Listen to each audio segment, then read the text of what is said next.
point de vue est qu'il faut toujours évidemment respecter les responsables du pays. Lorsque le président de la République arrive devant publiquement à faire une déclaration de cette importance, c'est qu'il est informé en profondeur de ce cas.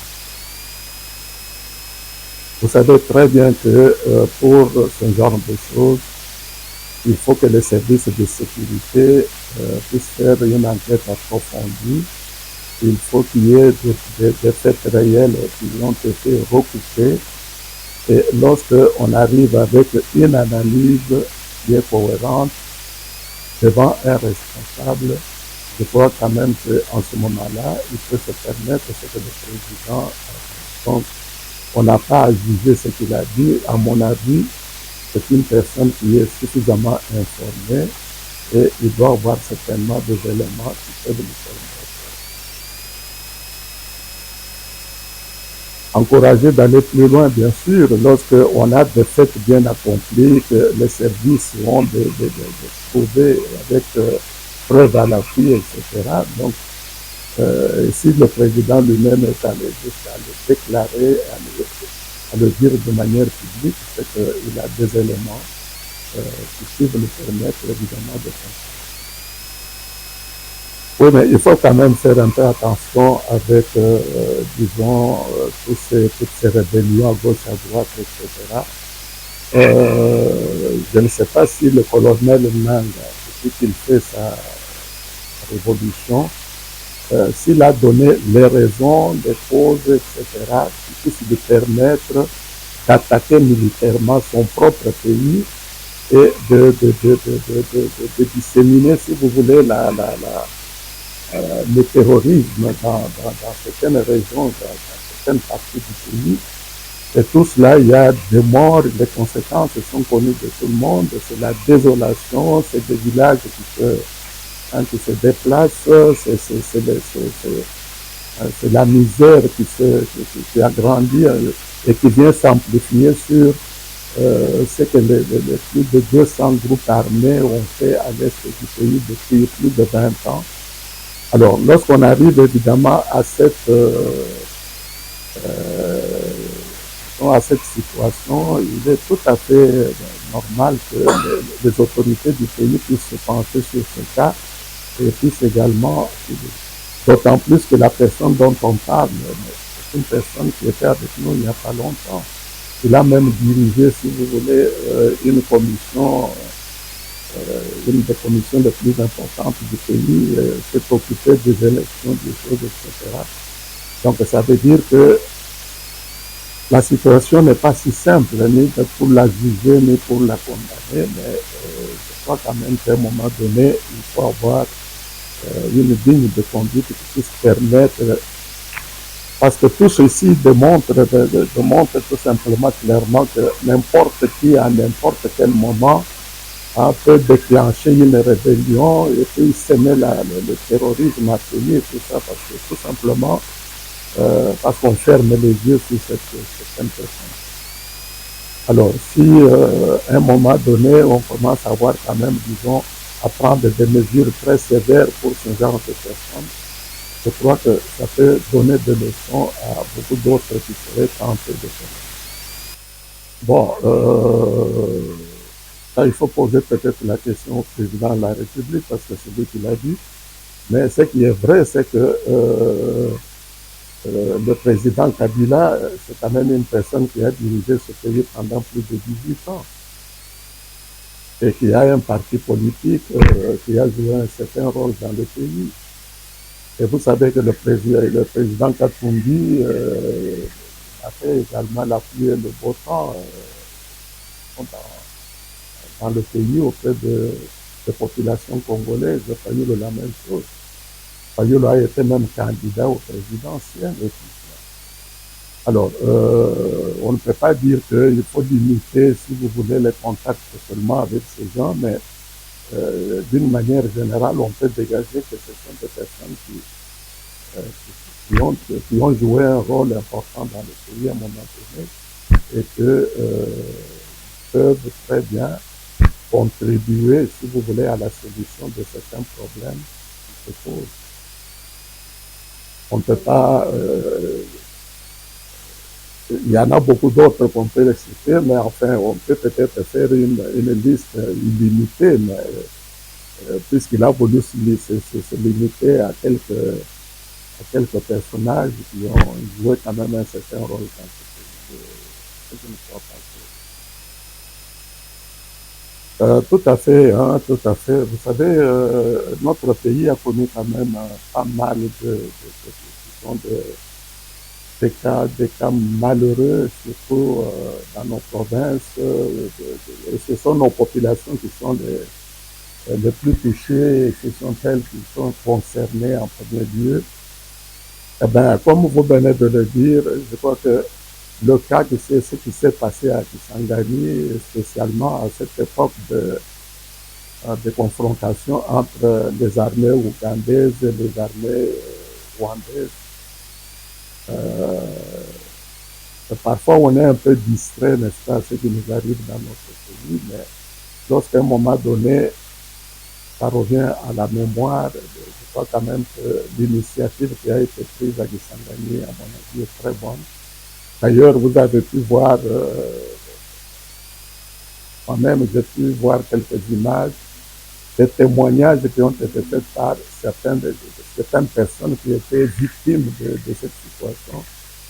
Et je peux vous assurer qu'on peut se poser la question, mais pourquoi ça devait être comme ça? Pourquoi c'est arrivé? Une armée rwandaise, une armée ougandaise qui n'ont rien à voir avec le territoire congolais, ils viennent se battre chez nous pour semer la terreur et puis semer même, disons, la désolation. C'est une véritable désolation. Vous avez suivi ce que des jeunes filles, des jeunes mamans, des personnes qui vivaient leur petite vie, etc., qui est déjà très difficile.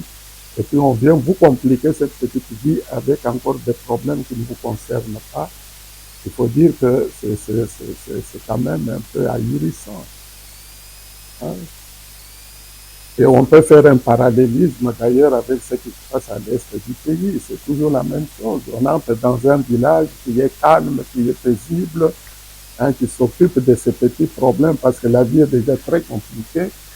Alors on arrive, on sème là des désordres, on coupe les têtes, on coupe les mains, et puis il y a les mamans enceintes, on ouvre le ventre, etc. Est-ce qu'on mérite tout cela? Et pour quelles raisons est-ce que la population congolaise doit depuis des années subir des conséquences d'une situation dont ils ne sont pas responsables? Cette population de Kisangani à cette époque-là était paisible, elle vivait quand même de leur propre vie, etc. Alors vous avez des armées étrangères qui viennent s'affronter et puis qui viennent de semer cette désolation. Ce n'est pas normal. Et d'ailleurs, ça ne peut pas être accepté par aucun Congolais. Alors le fait que le président de la République a eu cette idée de commémorer quand même ce genre d'événement, parce que ça ne peut pas toujours passer inaperçu. À mon avis, ce sont des choses qui doivent entrer dans l'histoire pour que nos enfants et nos petits-enfants puissent peut-être, disons, s'inspirer de ces événements pour ne plus accepter que ces choses arrivent encore. Mais le génocide rwandais, le génocide des Tutsis rwandais, tout ça, pas seulement des Tutsis, mais enfin le génocide au Rwanda, vous savez très bien que le gouvernement rwandais, Kagame en particulier, il a fait de ces génocides pratiquement le soubassement de sa politique nationale et internationale. Et pendant des années, il a fait la propagande, il a fait des discours, il a fait pour que la communauté internationale puisse savoir ce qui est arrivé dans le pays. En ce qui nous concerne, nous parlons de plus de 16 millions de morts depuis une vingtaine d'années. Depuis une vingtaine d'années, enlevons des années de fatigue qui viennent de faire les 5 dernières années. Mais pendant cette période, c'était Kabila qui était au pouvoir et il a fait 18 ans. Et pendant ces 18 ans, est-ce que le gouvernement de Kabila avait insisté sur les conséquences des opérations militaires, etc., des groupes armés à l'est du pays et spécialement des conséquences de l'intervention des armées rwandaises. Pendant plus de 18 ans, eh ben, je crois que même pour certains Quinois ou des Congolais en général, soulever ce problème, c'était un cas exceptionnel. On faisait attention parce qu'il ne fallait pas ainsi de suite. Mais vous avez vu qu'au moment où le président actuel a pris la chose en main et qu'il est allé jusqu'à l'Assemblée, aux Nations Unies, n'est-ce pas, l'Assemblée générale, poser ce problème de manière claire et nette, etc., en indiquant clairement le Rwanda comme étant l'agresseur du pays, eh ben, je crois que les choses ont changé. On a vu les Congolais eux-mêmes prendre conscience de cette situation dans laquelle ils vivaient depuis longtemps. Donc, ça dépend un peu, si vous voulez, de l'importance ou de la publicité ou de la propagande que le gouvernement et la population concernée font autour de ces événements. Les événements de l'Est, je peux vous assurer qu'on apprenait tous les jours par la radio, et spécialement la radio Okapi, ce qui arrivait dans les villages là-bas, les tueries qu'il y avait, etc. Mais je peux vous assurer que pour beaucoup de Quinois, beaucoup de Congolais, c'était des fêtes d'hiver. C'était comme des fêtes d'hiver, on entend la nouvelle et puis on passe à autre chose, etc. Et on donnait même l'impression qu'on n'était pas concerné. Tandis que maintenant, avec la conscientisation du peuple congolais, et que ça devient un problème national qui concerne les habitants de ce pays. Et alors, en ce moment-là, vous comprenez que certains pays de l'étranger commencent à prendre certaines positions qu'ils ne prenaient pas avant. Vous avez appris le cas de la Suisse, le cas et même les États-Unis d'Amérique qui ont même proposé, si vous voulez, le cessez-le-feu entre les sociétés-là, etc. Des choses qui n'arrivaient pas avant. Donc, c'est pour vous dire que si vous-même qui êtes concerné par cette situation désolante, vous ne faites rien, vous semblez être distrait, vous semblez ne pas vous préoccuper de votre propre sort, eh bien, les autres aussi, ils se disent, bon, écoutez, ce n'est pas notre problème. Et c'est ça qui s'est passé pendant les 18 ans de Kabila, parce que, vous savez, lorsqu'il y a un malheur qui vous arrive et que vous vous taisez, vous ne dites rien, ben bon, les voisins, qu'est-ce qu'ils peuvent imaginer? Ils peuvent toujours imaginer que bon, ce sont des fêtes d'hiver. Puis, vous savez, dans la société, on est toujours confronté avec deux choses, c'est-à-dire le mal et le bien. Il y a la loi et, disons, il y a la loi ou les règles qu'il faut respecter. Alors, ces règles qui sont respectées, c'est opposable à tout le monde. Vous êtes citoyen d'un pays, vous avez des lois, vous avez des règles à suivre, etc. Eh bien, ceux qui suivent ces règles vivent paisiblement. Mais lorsque vous vous écartez de la voie, vous vous écartez de la loi, vous poussez les choses même plus loin jusqu'à aller faire du mal aux autres, eh bien, la justice punit ces choses-là. Alors, dans le cas d'espèces, évidemment, il y a le mal et le mal. Vous savez, c'est quelque chose, n'est-ce pas, doit être jugé à sa vraie dimension. Aller voler, par exemple, voler c'est pas moi, la voiture de quelqu'un, c'est une chose. Mais créer une rébellion dans un village pour tuer des centaines de personnes, ça n'est une autre. Donc, si la loi est là et qu'elle puisse poursuivre tous les malfaiteurs, tous ceux qui font mais ce n'est que justice, c'est la justice qui est, en fin de compte, l'élément qui motive, si vous voulez, l'ordre et l'organisation dans une société. Lorsque vous appartenez à une société et que vous respectez la règle, on vous laisse tranquille. Mais lorsque vous vous écartez des règles qui sont établies, vous devenez un danger pour cette population ou pour cette société. Et pour que la paix puisse revenir pour tout le monde, il faut qu'on puisse écarter le mal et ceux qui font. Et dans cette question, je crois, elle a été posée au président de la République dans l'interview que vous avez parlé tout à l'heure. Et je crois qu'il avait répondu très clairement. Il a dit que pour ce qui est, disons, de contacts avec des groupes armés ou avec le Rwanda, etc., il n'en est pas question. Mais par contre, il a défini le domaine ou le terrain où il peut y avoir, si vous voulez, une concertation. Hein? Par exemple, il a soulevé spécialement le cas des FDLR. Il a compris que, enfin pas compris, mais enfin, le Rwanda a toujours donné comme prétexte, et ça c'est le prétexte évidemment qu'il donne depuis des années, hein, pour faire du mal aux Congolais de l'Est, que ce sont les FDLR, si vous voulez, le Congo ou la République démocratique du Congo utilise les FDLR pour aller faire.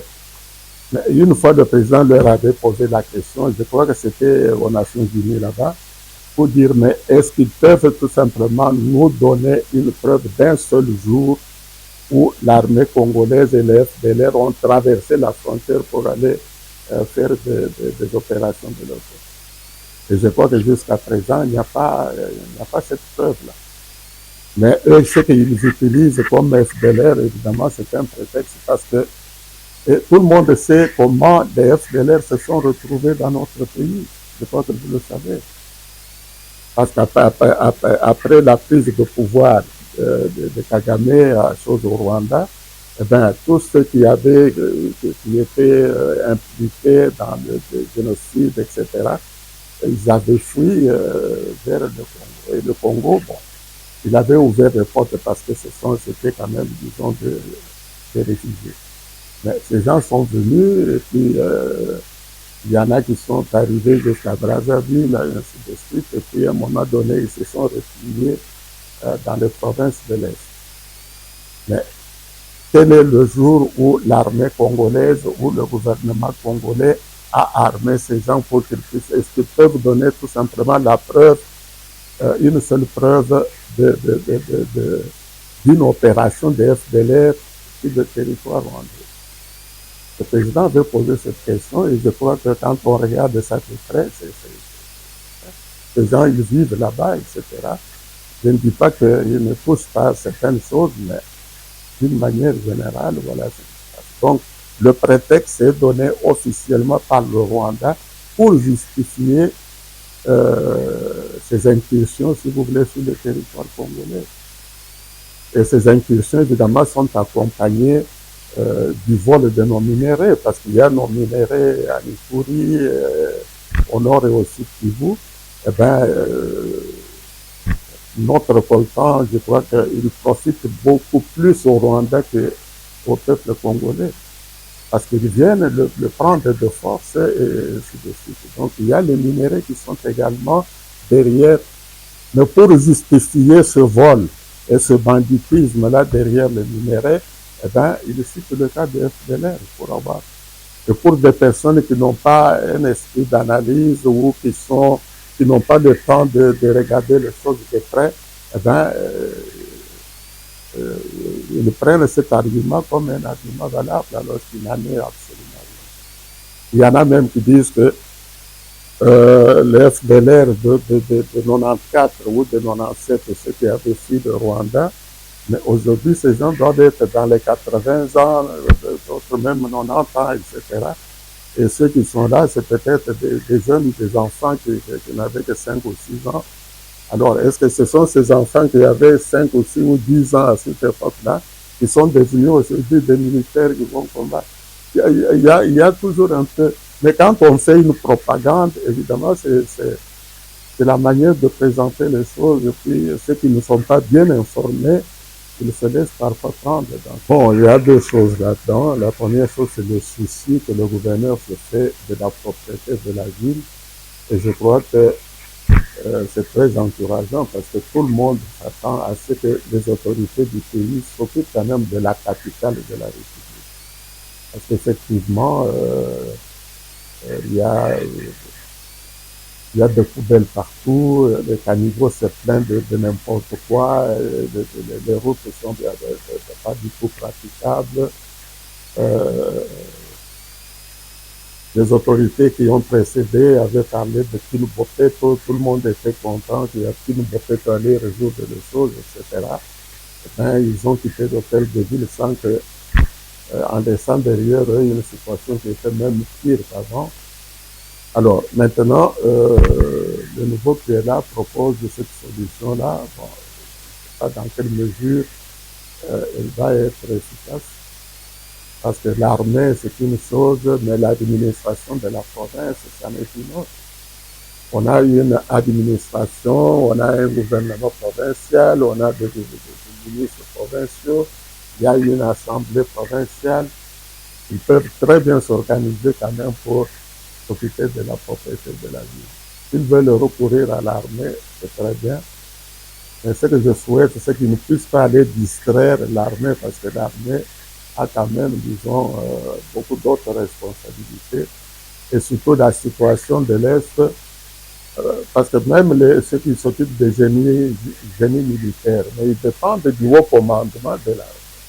Alors, est-ce qu'il faut aller maintenant, pendant que ces gens sont en train de s'occuper des problèmes de sécurité nationale, et qui prend de l'ampleur, parce que vous avez parlé tout à l'heure de groupes armés qui n'ont pas encore désarmés.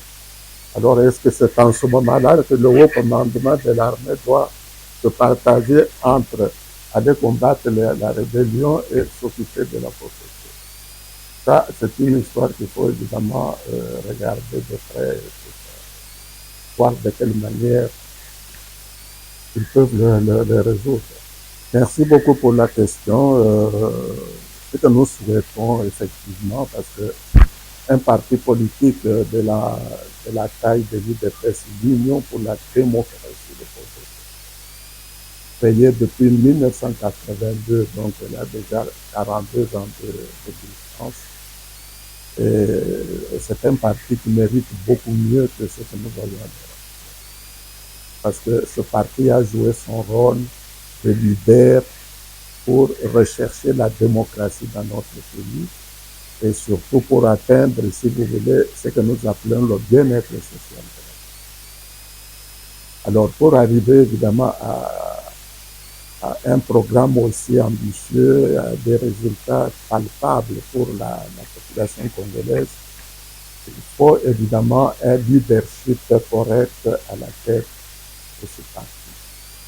Et ce qui arrive actuellement, évidemment, ça arrive un peu dans toutes les organisations humaines. Donc, il y a toujours des moments de haut et de bas, etc. Mais aujourd'hui, en tout cas, on est en train de vivre vraiment le bas de la échelle. Alors, il y a des actions qui sont encore pour parler, il y a des personnes qui sont préoccupées par cette situation et qui essayent de trouver des solutions. Déjà dimanche, la Convention démocratique, qui est un des organes importants, si vous voulez, de l'organisation, va faire une rencontre avec le haut cadre du parti pour voir de quelle manière il peut cheminer pour atteindre, si vous voulez, d'éteindre le feu. Parce que ce qui est en train d'arriver actuellement, on ne peut pas être fier de cela pour un parti aussi prestigieux, n'est-ce pas, que l'UDPS.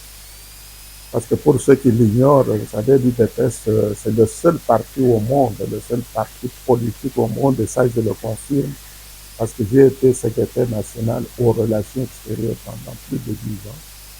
Eh bien, c'est le seul parti politique dans le monde que je connais qui est implanté dans presque tous les pays du monde.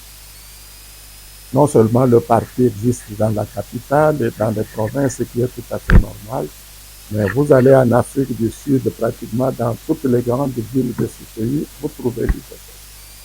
Vous allez en Belgique, en France, en Italie, ou plutôt en Allemagne, en Grande-Bretagne, en Suède, vous pouvez aller vers le nord là-bas, et puis vous traversez les océans pour arriver au Canada, aux États-Unis, eh bien, vous trouverez l'UDPS dans presque toutes les grandes villes. Pourquoi? Parce que pendant des années, tous les Congolais qui étaient réfugiés dans tous ces pays, la plupart avaient toujours une connexion avec l'UDPS quelque part. Et ils avaient installé des structures et le parti avait fait de manière que ces structures puissent être identiques à celles qui existent au pays, etc. Donc, ils sont décrites dans les statuts et les règlements intérieurs. Et jusqu'aujourd'hui, on vous parlera de l'UDPS, de la diaspora, etc. C'est que réellement, ça existe. Alors, c'est un parti qui a de l'histoire, c'est un parti qui a et même des accomplissements, qui a accompli beaucoup, etc. Et aujourd'hui, ce parti devait se mettre évidemment en ligne de bataille pour, disons, soutenir les actions du président de la République. Parce qu'avec ce qui se passe à l'est du pays, avec tous les problèmes qu'on a au plateau de Batéké là-bas, avec des problèmes qu'on a au sud, etc., eh bien, ça demande que la population puisse être encadrée par un parti politique qui a un idéal.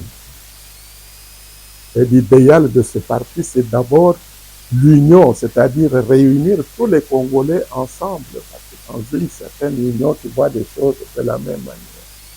Mais une fois que ces gens sont ensemble, comme l'hymne national qui dit « Debout Congolais, debout Congolais », mais cette union doit se mettre debout pour implanter la démocratie dans notre pays.